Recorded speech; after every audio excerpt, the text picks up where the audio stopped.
Vamos lá, pessoal, mais um vídeo de previdenciário. Nós vamos encerrar hoje salário contribuição, falando daquilo que não integra o salário de contribuição.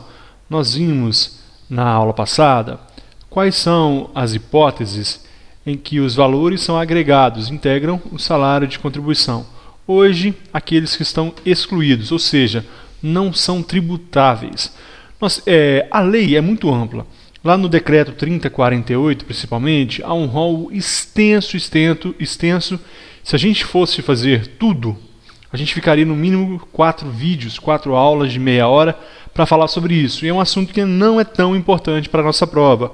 O que é mais importante, eu sintetizei e trouxe para a aula de hoje. Então eu trouxe aquilo que é mais importante, porque eu sintetizei de forma a gente não perder tempo e estudar o que realmente cai em prova. Então vamos lá. Não integra o salário de contribuição, portanto não serão tributados. Primeiro, todos os benefícios, qualquer benefício previdenciário não é tributário, exceto qual? Salário maternidade. Vamos voltar na aula passada no slide, porque eu citei que salário maternidade é tributado, integra, portanto, o salário de contribuição. Observe aqui o parágrafo 2º. O salário maternidade é considerado salário de contribuição. Portanto, quando uma beneficiária, uma segurada, for receber o seu salário maternidade, ou seja, ela estará em casa e durante a sua licença vai receber integralmente. Portanto, daquele salário que ela vai receber, vai ser destinado uma parte para a Seguridade Social. Que valor? A porcentagem correspondente ao seu salário de contribuição. Se for até X, 8%. Se for de X a Y, 9%. E de Y a Z, 11%. 8%, 9% ou 11%, dependendo de qual for o seu salário. Então, portanto, salário maternidade, guarde isso para a prova, pode ser a grande pegadinha. Salário maternidade integra o salário de contribuição. Então, todos os benefícios não integram. Por exemplo, auxílio saúde. Auxílio saúde é um benefício e não será tributado, agora, exceto salário maternidade. Qualquer benefício da Previdência Social que cair na sua prova não será tributado. 2. Ajuda de custo. Ajuda de custo é para aquele servidor que vai deslocar de sua sede. Então, portanto, no interesse da administração, neste caso, ele não será tributado, não incidirá salário de contribuição sobre a ajuda de custo. Fundo de alimentação, férias indenizadas.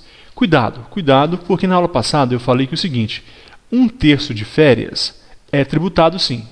O servidor que sai de férias num mês referido, ele faz jus a 1/3 de férias. Esse 1/3 de férias é sim tributado.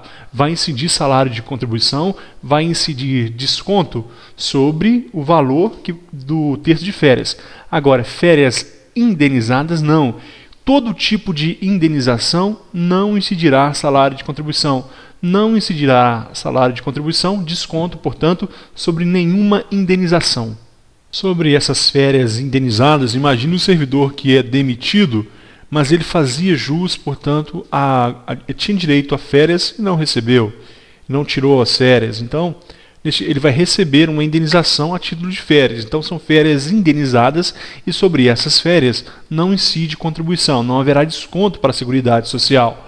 Agora, 1/3 de férias, sim. Abono de férias. Qualquer tipo de abono, não são tributados. Então, não integra o salário de contribuição, portanto, não vai incidir desconto para a Seguridade Social. Pessoal, terceiro ponto aqui é o ganhos eventuais. Ganhos eventuais não integram o salário de contribuição, desde que seja o quê? Desvinculados do salário. Por quê? Vamos voltar na aula passada. Veja, os ganhos habituais do empregado, a qualquer título, serão incorporados ao salário de contribuição. Ganhos habituais. Mas o ganho eventual, se eles forem vinculados ao salário, eles vão integrar sim o salário de contribuição. Para a prova, para fins de prova, você vai guardar o seguinte: ganhos eventuais integra o salário de contribuição? Não. Ganhos eventuais não, salvo se ele for vinculado ao salário. É um ganho eventual, mas ele está vinculado ao salário. Neste caso, sim. Desvinculados, não. Diárias não excedentes a 50% da remuneração mensal, nós vimos na aula passada que as diárias, quando elas forem superiores, ou seja, 51 ou 50,1%, forem superiores a 50% da remuneração do segurado, elas sim integrarão ao salário de contribuição. Então, se ela não exceder a 50%, elas não integram o salário de contribuição e não haverá desconto, não haverá tributação sobre essa diária. Ainda, direitos autorais, portanto, não são tributados, e ainda indenizações em geral. Eu falei aqui, férias indenizadas. Portanto, qualquer tipo de indenização não será tributada. Indenizações não incide contribuição, não incide desconto sobre a indenização. Assim como abono. Na hora da prova, abono não incide, indenização não incide. Essa é a regra. Esse aqui seria o item 5, ele diz o seguinte: não há contribuição acima do teto. Eu falei, pessoal, não há. Qual que é a regra? A menor contribuição do salário de contribuição é o quê? O salário mínimo. E qual é o máximo? O teto. O mínimo da previdência é o salário mínimo, salvo se a categoria profissional estipulou um piso definido em lei. E ainda o teto será o teto da Previdência Social, que hoje é o quê? 4390,24. Há uma exceção que nós veremos daqui a pouco.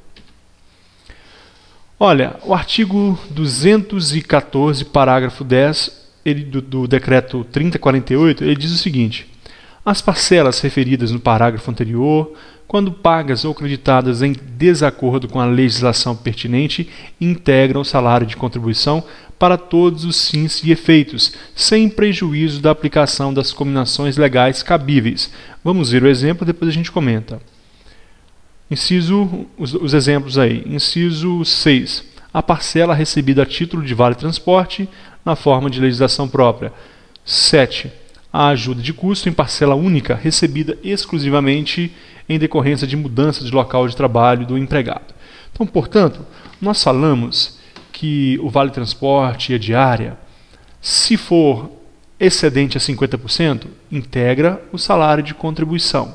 Se for menos, não. Eu falei que a ajuda de custo não integra o salário de contribuição, aquela ajuda para o funcionário modificar de trabalho.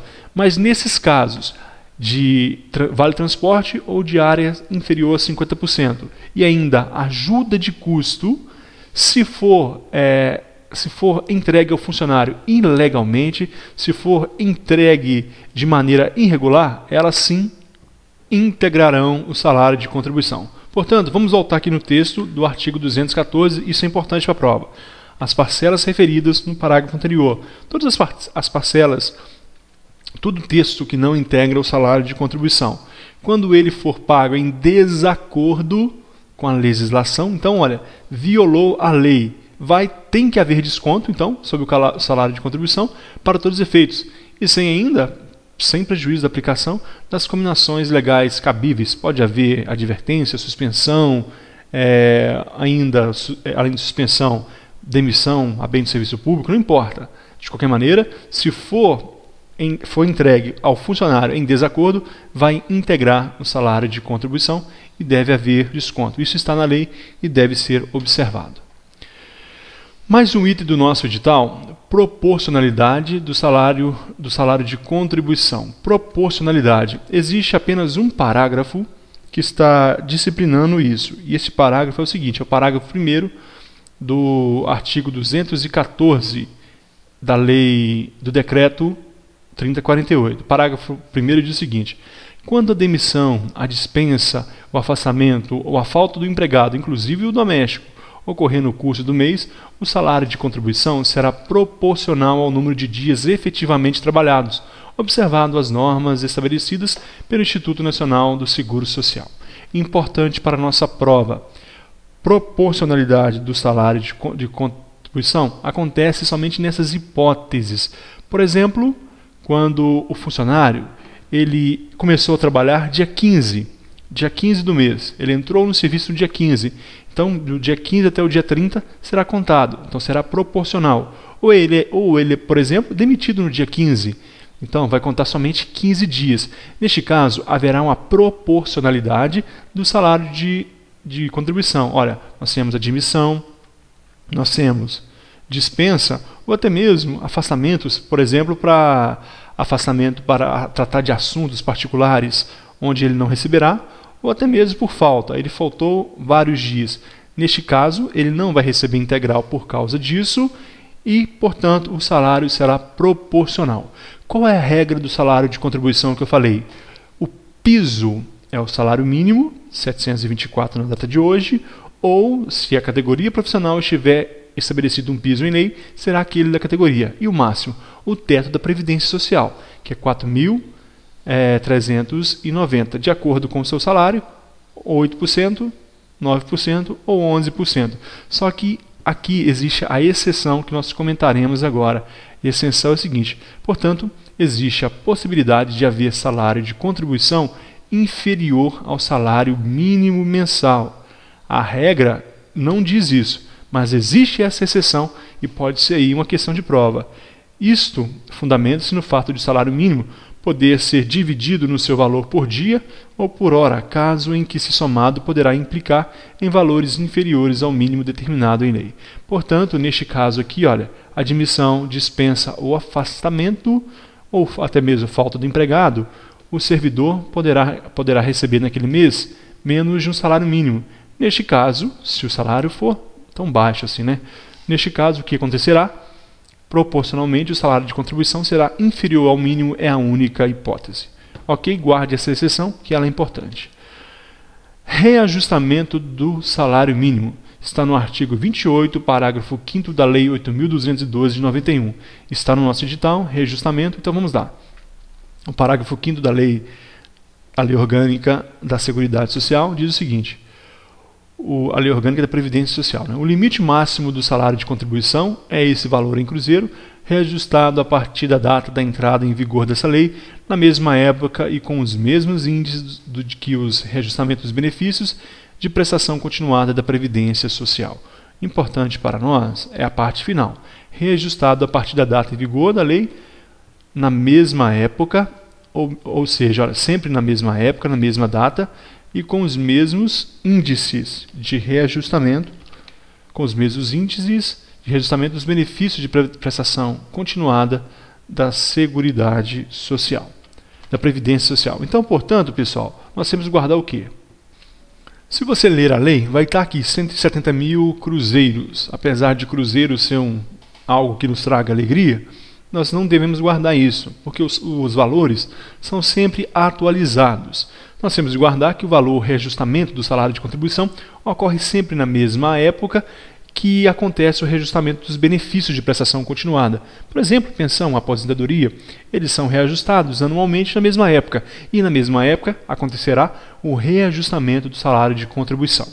A portaria do Ministério da Fazenda de 2014, no seu artigo 2º, diz o seguinte: a partir de 1º de janeiro de 2014, o salário de benefício e o salário de contribuição não poderão ser inferiores ao salário mínimo, R$ 724, nem superior a R$ 439,24, que é o teto da Previdência Social. Portanto, é o que está em vigência hoje.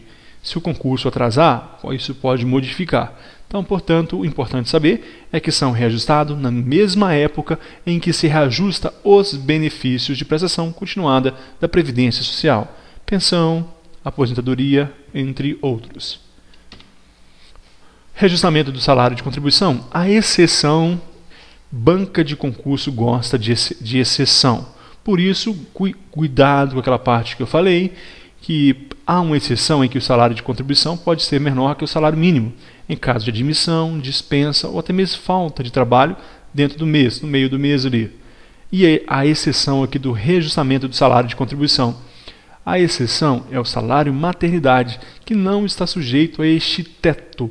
Salário maternidade está sujeito ao teto constitucional, que é o teto que recebe o ministro do Supremo Tribunal Federal, ministro do Supremo STF. Portanto, O teto do salário maternidade não é, portanto, o teto da Previdência Social. Se a segurada tem um salário muito alto, ela pode sim receber acima do teto, e o teto será o limite que recebe o ministro do STF, conforme está no artigo 37 da Constituição Federal.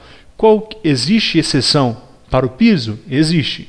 Existe exceção para o teto? Existe uma aqui. Salário maternidade pode ser acima do teto. Então, você vai anotar isso, porque, como eu falei, todo mundo estuda a regra e as bancas trabalham com a exceção. Após o salário maternidade, nós temos ainda arrecadação e recolhimento. Está no artigo 30 da Lei 8.212. É um assunto também previsto no edital, só que nós já falamos quase tudo naquela tabela. Nós vamos ler aqui algumas informações e vamos voltar naquela nossa tabela, aquela tabela tabajara que serve para tudo, e a gente vai entender melhor. Então, a empresa é obrigada a arrecadar as contribuições dos segurados, empregados, trabalhadores avulsos a seu serviço, descontando da respectiva remuneração até o dia 20 do mês subsequente. Portanto, ela vai recolher até o dia 20, tem que recolher no mês seguinte, subsequente, tem que destinar à Seguridade Social. Pessoal, a empresa é obrigada. Nós sabemos que existem algumas instituições que são equiparadas a empresas, já estudamos sobre isso. Neste caso de empresa aqui, entra o serviço público em geral, está equiparado à empresa. Portanto, até o dia 20 do mês subsequente, deve fazer o recolhimento para a Seguridade Social. Depois da empresa, nós temos ainda os segurados contribuinte individual e o facultativo. Então, nós tivemos aquela hipótese até o dia 20, empresas em geral. Aqui, os segurados contribuinte individual e facultativo estão obrigados a recolher a sua contribuição por iniciativa própria até o dia 15 do mês seguinte da competência. Até o dia 15 do mês que vence o tal referido mês de recolhimento, portanto, ele deve recolher a Seguridade Social. E, equiparado nessa mesma situação, nós temos o empregador doméstico. O empregador doméstico está obrigado a arrecadar a contribuição do segurado empregado a seu serviço e a recolhê-la, assim como parcela a seu cargo, até o dia 15 do mês seguinte ao da competência. Portanto, nós temos empresa até o dia 20 do mês subsequente, empregador doméstico e contribuinte individual e facultativo até o dia 15. Agora sim, voltamos ao slide. Então, empresa dos empregados, trabalhadores avulsos a seus serviços até o dia 20. Depois, segurados, contribuinte individual e facultativo até o dia 15 do mês seguinte, e ainda o empregador doméstico recolhe do seu empregado a seu serviço até o dia 15 do mês subsequente. Na tabela que nós estudamos, a tabela que eu falei que serve para tudo, está aqui, eu havia colocado, olha, o empregado. Quem que é o responsável pelo recolhimento? O empregador, a empresa. Aí seria o valor de 20% e ainda mais 2,5%. Nós temos o trabalhador avulso. Quem recolhe? O órgão gestor de mão de obra. No caso do trabalhador avulso, é o órgão gestor de mão de obra. Do empregado doméstico é o empregador doméstico, nós já falamos. E a data de envio, neste caso aqui, é até que dia? Dia 15, muito bem. Segurado especial, quem recolhe é o próprio adquirente. É o próprio segurado que vai recolher e enviar à Seguridade Social até o dia 15 do mês seguinte. Na mesma hipótese, o segurado facultativo, ou melhor, desculpa pessoal, o segurado especial, em regra, é aquele que adquire a mercadoria que recolhe. Segurado especial. O segurado facultativo é o próprio. O segurado facultativo, ele não tem obrigação, ele está contribuindo porque quer ser protegido, está protegido. Ele mesmo recolhe até o dia 15. E o contribuinte individual? Esse contribuinte pode ser empresa, ele pode ser uma empresa. Neste caso, a própria empresa recolhe. E se ele não for empresa, o próprio contribuinte individual recolhe e envia para a Seguridade Social até o dia 15 do mês subsequente. Aqui está a nossa tabelinha, depois você volta e memorize porque existem algumas informações importantes aqui. Eu havia colocado aqui, mas tinha pensado em não comentar. Mas como nós estamos com tempo nesse vídeo, e neste vídeo nós vamos encerrar somente o salário de contribuição, então vamos ver aqui só para ilustrar melhor. Vamos ver alguns. Aqui, não integra o salário de contribuição. Eu falei, olha, abono do programa de integração social, PIS, programa de assistente do servidor público. Olha aqui, não integram. Qual que é a regra? Abono, falou em abono, não integram. Olha aqui embaixo, terceiro, abonos eventuais, as importâncias recebidas a títulos de ganhos eventuais, não integram. Se tiver a palavra abono, não vai integrar o salário de contribuição. Depois, nós temos aí 3 adicionais, os adicionais integram. Após, nós temos aqui, olha, ajuda de custo em parcela única, exclusivamente em decorrência de mudança de local de trabalho. Eu falei, ajuda de custo para mudança de local de trabalho não integra o salário de contribuição. Depois, ajuda de custos de adicional mensal recebidos pelo aeronauta. Ajuda de custos, em regra, não integram. Assistência às parcelas destinadas à assistência do trabalhador de agroindústria canavieira, de que trata o artigo 36 da Lei 487 de 65. Não cai em prova, pode ficar tranquilo. Depois, auxílio-doença. Auxílio-doença é o que? Benefício. Eu falei que benefícios, em geral, não integram o salário de contribuição, exceto um, qual é? Muito bem, salário maternidade. Aviso prévio, sim, trabalhado, é lógico. Você está em aviso prévio, mas está trabalhando aquele mês. Vai integrar o salário de contribuição. Aviso prévio indenizado. Esse aqui é uma exceção. Na realidade, não é nenhuma exceção. O que acontece? O aviso prévio indenizado estava até 2009 das matérias que não integravam o salário de contribuição. Mas com esse decreto do presidente Lula, 6729 de 2009, ele passou então a integrar o salário de contribuição. Ou melhor, ele deixou de...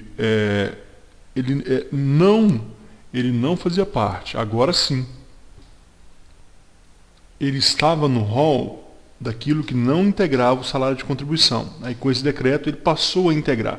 O que é o aviso prévio indenizado? O aviso prévio comum é aquele há 30 dias... O patrão avisa que você será demitido em 30 dias. Você trabalha durante aqueles 30 dias e é remunerado.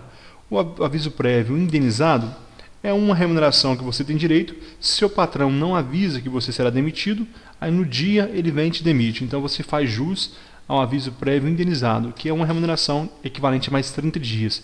E ele sim integra o salário de contribuição. Ok? É novo, esse é importante. Era isso que eu queria trazer nesse slide para vocês. Nesse slide aqui eu chamo a atenção para os 4 últimos, se você possa acompanhar comigo aqui abaixo. Olha, os 4 últimos, diárias para viagem, desde que não excedam a 50% da remuneração percebida pelo empregado. Falamos com isso, diária até 50%, que não excedam a 50%, portanto não integra o salário de contribuição.